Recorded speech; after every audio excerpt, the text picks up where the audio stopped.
Hello and welcome to my channel, In Search of Wonder. My name is Anne and this is my weekly reading wrap-up.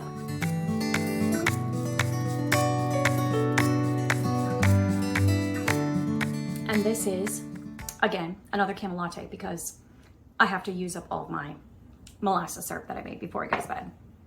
And plus, it's really great at Christmas time.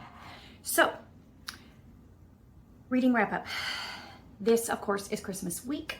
Today is December 23rd when I am filming this, and I am knee-deep in Christmas preparations and have much to do, but I'm taking a break in a quiet house to share with you what I have read this week and what I'm in the middle of. So, first of all, I finished reading Othello, and I was not really fully enjoying it, really. I was just reading it until about the fifth act. And by the time we got to the fifth act, then I was all in and I was interested in what was happening.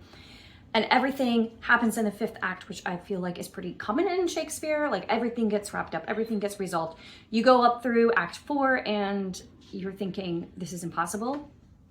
But then everything ends up happening in act 5.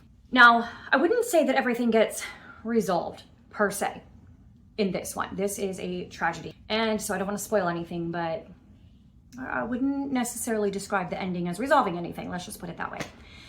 And to be honest, it's not my favorite by Shakespeare because I feel like the falsely accused wife is a storyline that he did multiple times, and I've already read a few along those lines.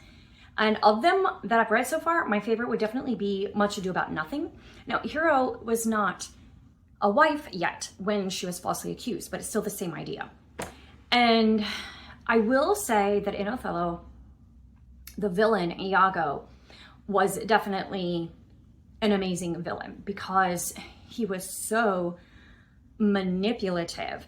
And so I think that maybe that is probably the primary thing that people like about Othello, because the villain Iago is just almost a perfectly crafted villain. And the dialogue where he persuades Othello gradually to think the way he wants him to think is masterful.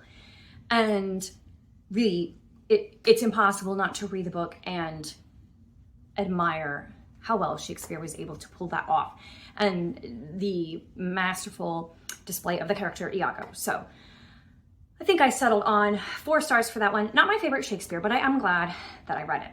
And then I also finished A Texas Christmas Carol by Karen Witemeyer, which is basically as far away from Othello as you could possibly get.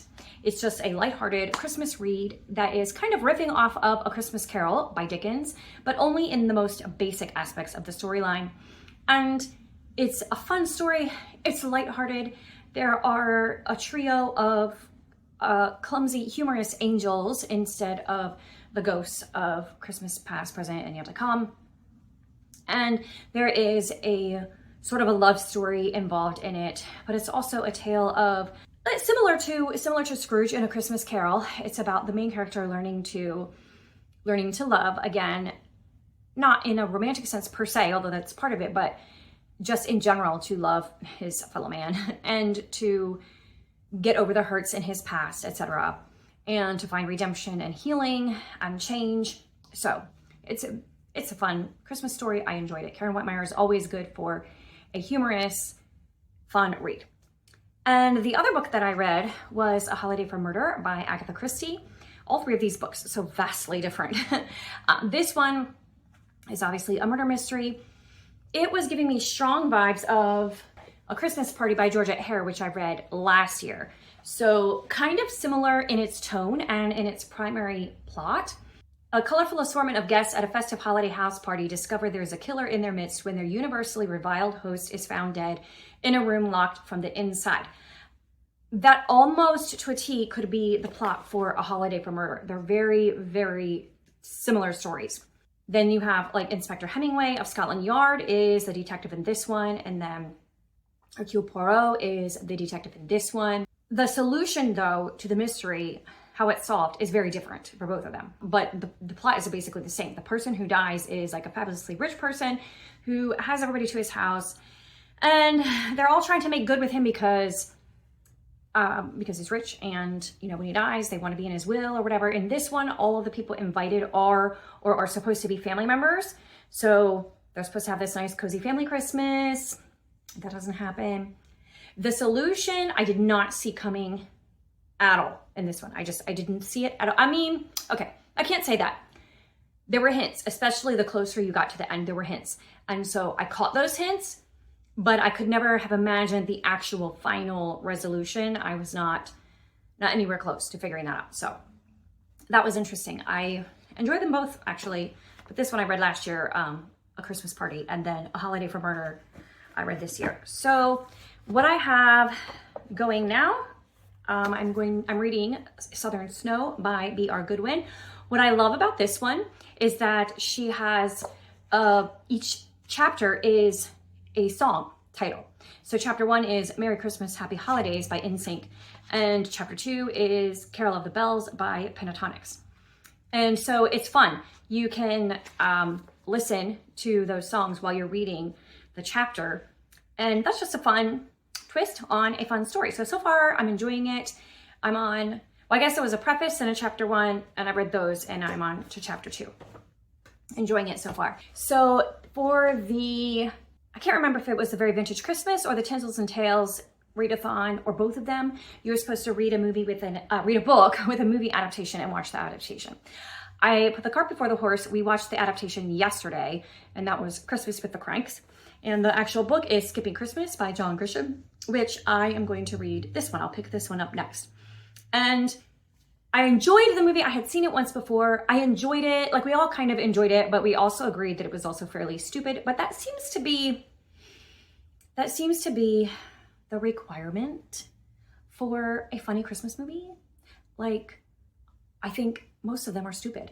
Like, and don't anybody shoot me, okay? Because I know some people love these Christmas movies like excessively. A White Christmas or A Christmas Story. A Christmas Story has some funny moments, but by and large, I have found it stupid, and I have zero desire to watch it again. White Christmas is just so cheesy, so dripping with cheese. I'm trying to think of other popular. Elf again has some funny moments, but largely I find it very stupid. So maybe I just need to enjoy the stupid. I think that's probably what you're supposed to do. So that's how we felt about Christmas with the Cranks.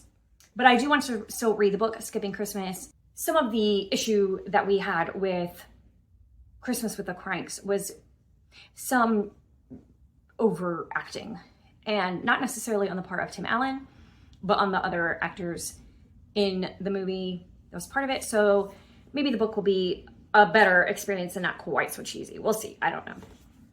So that is so far what I have been reading this week. And maybe after all of the Christmas festivities are over with, I will be sharing some more about my thoughts about those books and any other books that I pick up this week. And I will see you next time. Bye. Hello. It is Friday, December 27th, and we are still full on Christmas mode here. This evening, we are celebrating Christmas with my family, which is something that we very much look forward to all year. And I'm currently surrounded by a sea of wrapping paper supplies, some of which you can see here. I have my sourdough starter coming to life in the kitchen so I can make another batch of sticky buns. And I have some sugar cookie dough waiting for me to roll out, because I have friends coming over tomorrow to decorate Christmas cookies and just have fun Christmas time together in our ugly sweaters. Tomorrow night is my son's birthday. Well, his party, anyways.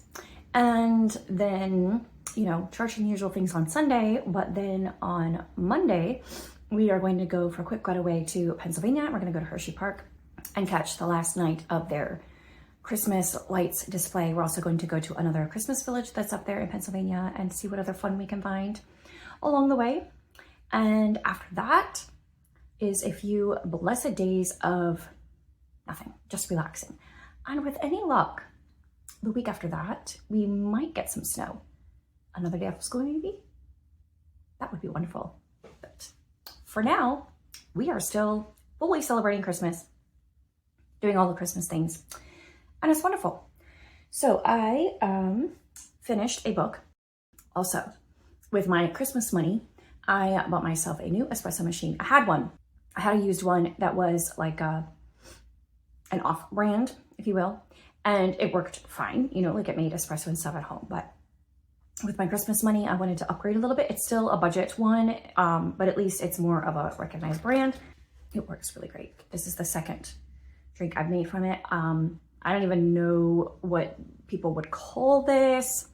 I filled this mug half of the way with half and half. So I do know it's breve.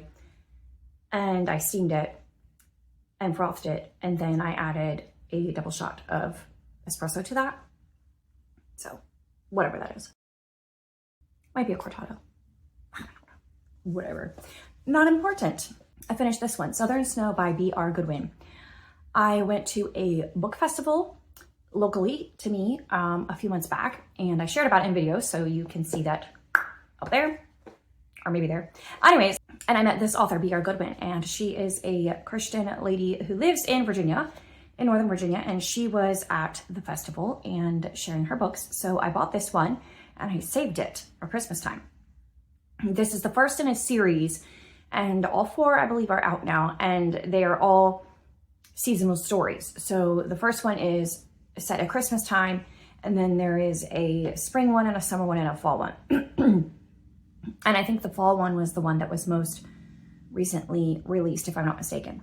Anyway, so it centers on a small town. It's called the Sugar Tree series. The town is Sugar Tree in South Carolina, I want to say. And it's a fun and cute story with all the small town vibes. And this particular story was sort of a second chance romance. The guy, he was like a bad boy when he was younger, sort of, not as bad as people thought he was, but he was a bad boy. And so he left town for a while and then came back. And the girl had also, she had been building her career and whatever, but she came back to help her family. I love that this one is centered in a coffee shop. So that's so fun. She works in the coffee shop. She manages her parents' coffee shop. And that just adds, you know, a layer that I love, of course. And anyway, so this is all about their story, but it's also about the family and the community and Christmas time. And there's some strong faith elements, really strong faith elements. If you like Christian contemporary rom-coms to have strong faith elements, completely clean, absolutely nothing to concern yourself with here as far as content goes, I highly recommend this one. It was a fun read and I enjoyed it. That is Southern Snow by B.R. Goodwin.